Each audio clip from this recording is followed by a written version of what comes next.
기존 대규모 서버 환경에서는 관리자가 수작업으로 자원을 할당할수해야 됐고, 이로 인해서 GPU 활용률이 30% 수준에 머무는 경우가 많았는데, ECI는 이러한 복잡한 자원 관리 과정을 자동화해서 국가 사업 실증 기준으로 100%에 가까운 GPU 활용률을 기록했다고 합니다. 엄청나죠?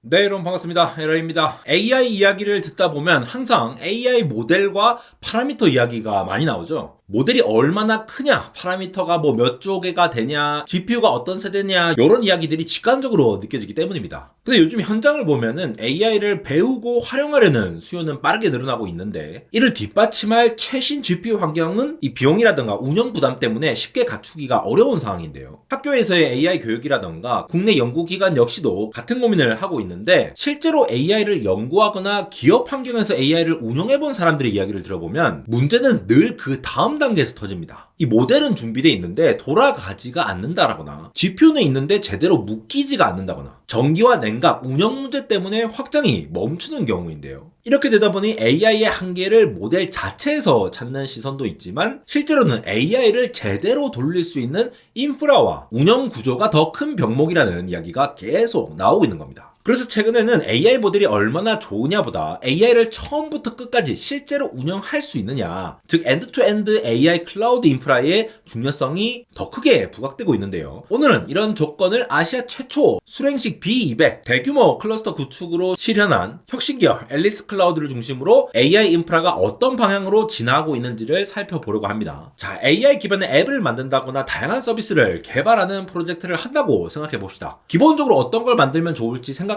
아이디어 단계에서부터 시작해서 소규모 실험을 하고 학습 규모를 키워서도 해봤다가 어느 정도 다 완성이 되면은 실제로 이 앱을 런칭하면서 AI 추론 서비스를 배포까지 해야겠죠. 근데 문제가 생기거나 업데이트가 필요하면은 다시 또 이것저것 소규모 실험도 하고 다시 또 배포하고, 이런 흐름을 반복한다고 볼 수가 있습니다. 이 과정에서 실제로 GPU나 NPU 같은 연산 자원이 아주 조금만 필요한 경우도 있고, 갑자기 엄청 커질 수도 있고 하겠죠. 또 여러 팀이 동시에 자원을 공유하기도 하니까 개발자가 사용하는 컴퓨팅 환경은 자주 바뀔 수밖에 없는데요. 이때 문제가 되는 게 이 전체 사이클을 항상 같은 품질로 반복할 수 있느냐입니다. GPU를 한 번 쓰는 건 어렵지 않는데, 이 흐름을 수개월, 수년 단위로 안정적으로 굴리는 건 완전히 또 다른 문제이기 때문이죠. 이 클라우드에 있는 자원 효율을 어떻게 쓸 것이냐가 이슈가 되는데, 그러니까 모델을 개발하고 학습, 검증, 배포, 운영이라는 흐름이 어느 한 지점에서라도 끊기면 AI 프로젝트가 기술 문제가 아니라 운영 문제로 멈추게 되는 구조라는 거죠. 그리고 실제 협력 사례들을 보면 GPU를 확보했다에서 끝나는 게 아니라 대규모 추론과 장기 안정성 검증까지 가려면 결국 인프라와 운영이 같이 가야 한다는 쪽으로 결론이 모이게 됩니다. 여기서 자연스럽게 멀티 클라우드와 네오 클라우드라는 개념이 등장하는데요. 현실의 기업 IT 환경에서 모든 워크로드를 하나의 클라우드에 몰아넣는 경우는 사실 거의 없죠. 흔히 ERP, 웹 서비스, 내부 시스템, 이런 중추가 되는 시스템을 기존 퍼블릭 클라우드로 충분히 커버가 가능한데, AI 학습과 대규모 추론은 앞서 말씀드린 것처럼 그때그때 사용량이 바뀌고 비용 예측이 어려운데, 또 보안 요구 사항은 엄청 높고 더군다나 GPU라는 특수 자원이 필요합니다. 자, 이 말은 곧 AI 워크로드라고 하는 거는 범용 클라우드의 확장판이 아니라 처음부터 성격이 다른 워크로드라는 뜻이기도 한데요. 그래서 기업들은 기존 클라우드를 버리기보다는 AI 연산 구간만 따로 분리해서 최적화된 환경으로 옮기는 선택을 하게 된다는 거죠. 네오 클라우드는 바로 이 지점을 겨냥하는 겁니다. 앨리스 클라우드는 이 네오 클라우드 영역에서 AI 연산을 전담하는 인프라 레이어를 만든 구조로 포지셔닝 되어 있다고 볼 수가 있습니다. 이 AI 인프라를 이해하려면 결국은 물리적인 현실로 돌아갈 수밖에 없습니다. AI 연산은 결국 전기를 먹고 계산을 하고 열을 만들고, 그 열을 빼내야 다시 계산을 이어갈 수가 있는 거죠. 그래서 AI 인프라의 병목은 항상 전력, 냉각, 네트워크라는 세 축으로 수렴을 하는데요. 이 중에서도 최근 몇 년 사이 가장 빠르게 한계에 도달한 영역이 바로 냉각입니다. 기존 데이터 센터의 냉각 효율을 평가할 때는 흔히 사용하는 지표가 Power Usage Effectiveness, PUE인데요. 일반적인 데이터 센터의 PUE가 1.4 이상인데, IT 장비가 전력을 1을 쓰면은 냉각이라든가 나머지 손실로 추가 전력이 0.4만큼이나 상당히 들어간다라는 뜻이고, GPU 전력 밀도가 계속 올라가는 AI 환경에서 이러한 냉각 효율의 중요성이 더 주목받는 이유가 이런 거죠. 최근에 데이터 센터의 핵심 기술로 선택되어 주목받는 냉각 기술이 바로 다이렉트 리퀴드 쿨링, DLC인데요. 방식인데요. 이런 DLC 방식은 GPU 바로 근처에서 열을 냉각수로 직접 냉각하는 방식인데 공기를 매개로 하지 않기 때문에 훨씬 높은 열 전달 효율을 가지게 됩니다. 이 단순히 전기를 아끼는 기술이 아니라 고밀도 GPU 환경을 물리적으로 가능하게 만드는 기술이라는 거죠. 예를 들어 수랭식 도입을 하면은 PUE가 1.1 수준까지 낮출 수 있다는 식의 이야기들이 나오는데 이런 숫자는 결국 AI 연산을 오래 안정적으로 더 높은 공간을 사용하면서 돌릴 수 있냐 없냐 이런 문제로 연결이 되는데요. 이 많은 GPU를 높은 에너지 효율성을 가지고 돌릴 수 있어야지 대규모 AI 학습과 추론이 성립을 하기 때문에 이 다이렉트 리퀴드 쿨링은 선택지가 아니라 결과에 가깝습니다. AI 연산을 계속 키우다 보면은 결국 도달하게 되는 구조죠. 자, 이렇게 보면은 냉각 기술은 효율 개선의 문제가 아니라 AI 연산이 가능한가 아닌가를 가르는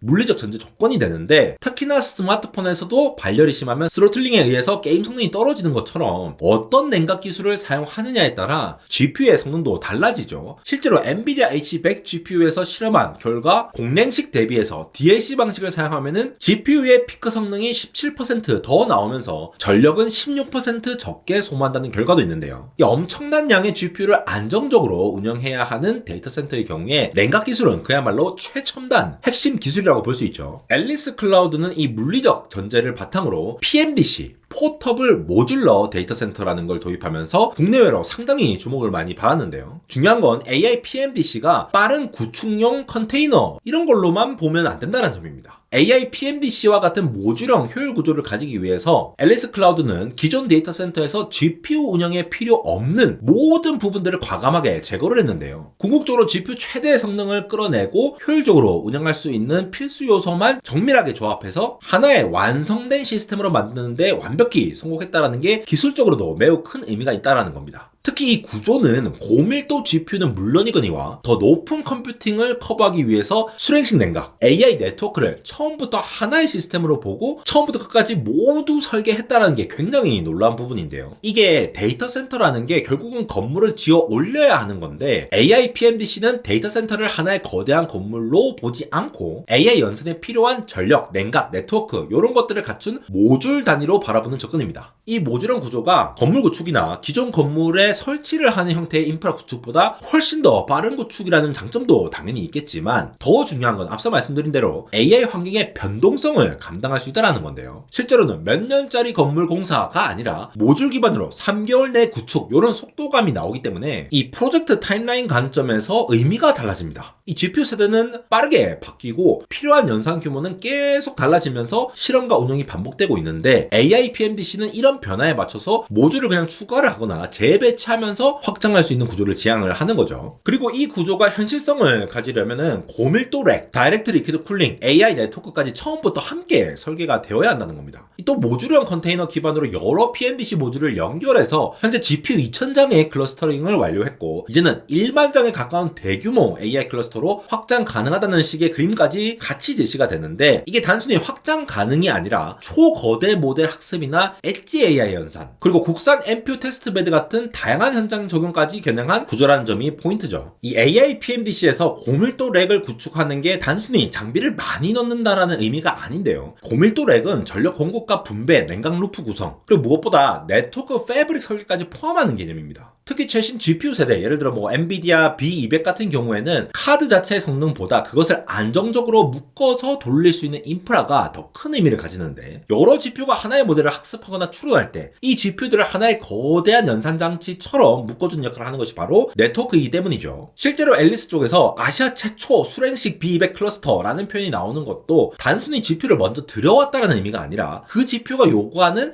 전력, 냉각, 네트워크 조건까지 운용 가능한 형태로 맞췄다는 쪽에 더 가까운 얘기라고 보시면 되는데요. AI 인프라에서 네트워크는 더 이상 연결이나 보조 요소가 아니라 AI 연산의 일부가 되었다는 거죠. 대규모 AI 학습은 데이터 병렬, 모델 병렬 혹은 이 둘을 섞은 구조로 이루어지는데 이 구조에서는 GPU들이 매 스텝마다 계산 결과를 서로 교환하거나 동기화를 해야 하는 건데 모델 병렬 환경에서는 한 GPU에서 계산한 중간 결과를 다음 GPU로 넘기지 못하면은 다음 연산 자체가 진행되지가 않으니까 이 시점에서 네트워크 지연이 곧 연산 지연이 된다는 거죠. 그래서 AI 네트워크에서는 단순한 대역폭 숫자보다 지연, 확장성, 토폴로지가 훨씬 중요해지는데 GPU 수가 늘어나면 늘어날수록 네트워크가 성능을 갉아먹는 병목이 되기가 쉽고 네트워크 설계가 잘못되면 GPU를 더 꽂아도 성능이 거의 늘지 않는 상황이 발생하는 겁니다. 이때 GPU는 계산을 하지 못하고 대기 상태로 들어가는데 이게 또 비용 낭비로 이어지는 거죠. 그러니까 AI 인프라에서 네트워크는 성능 요소이면서 비용 요소고 운영 효율을 좌우하는 핵심 구성 요소라고 볼 수가 있는데 앨리스 클라우드의 AI PMDC가 네트워크를 전력 냉각과 함께 같은 급으로 다루는 이유가 바로 여기 있는 거죠.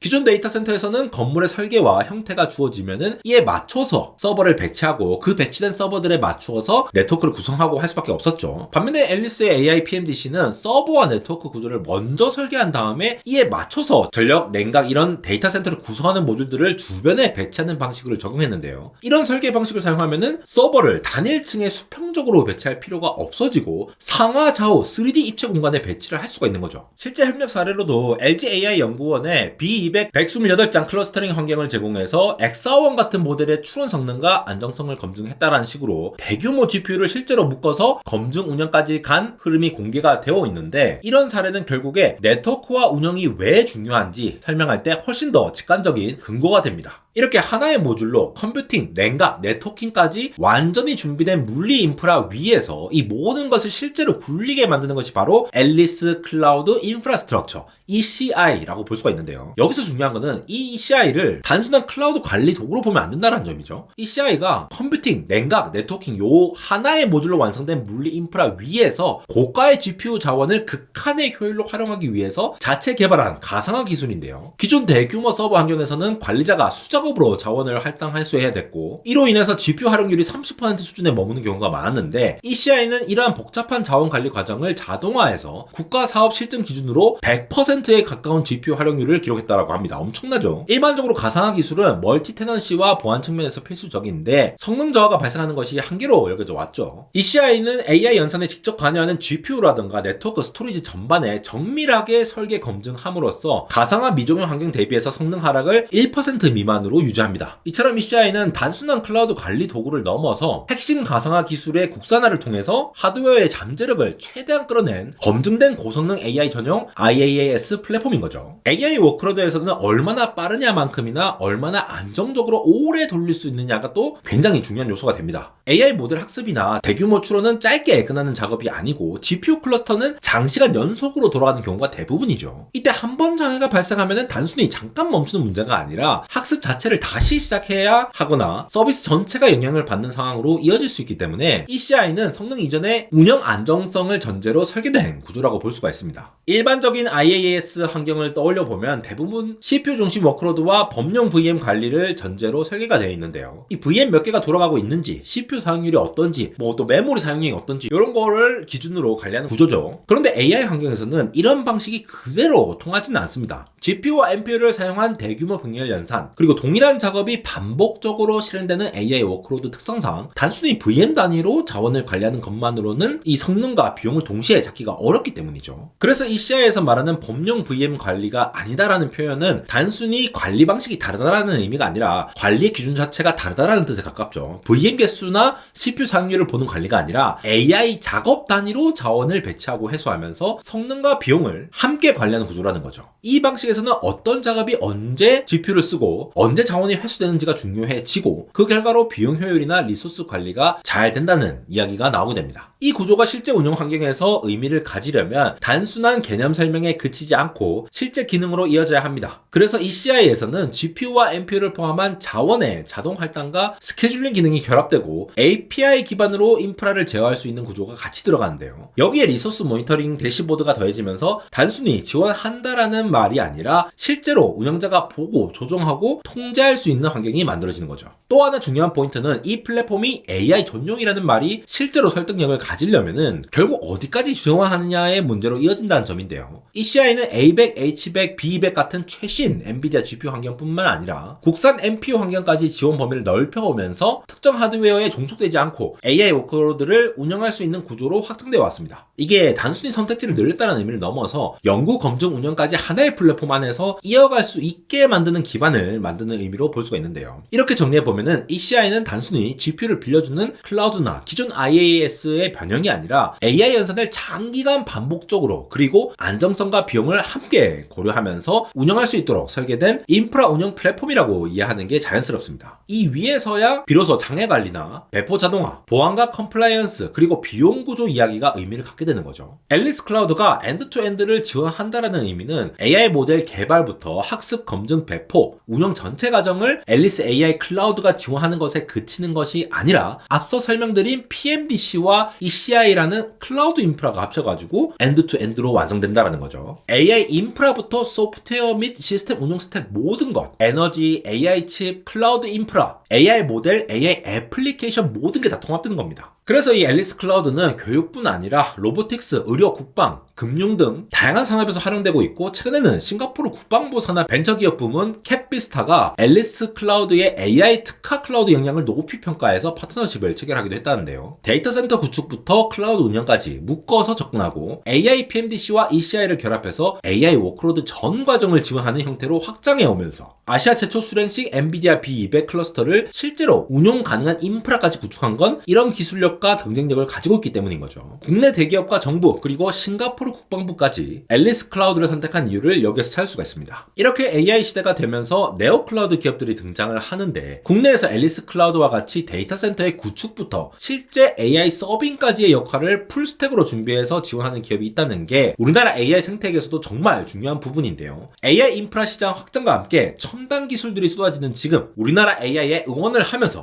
마무리하겠습니다. 지금까지 에러였습니다.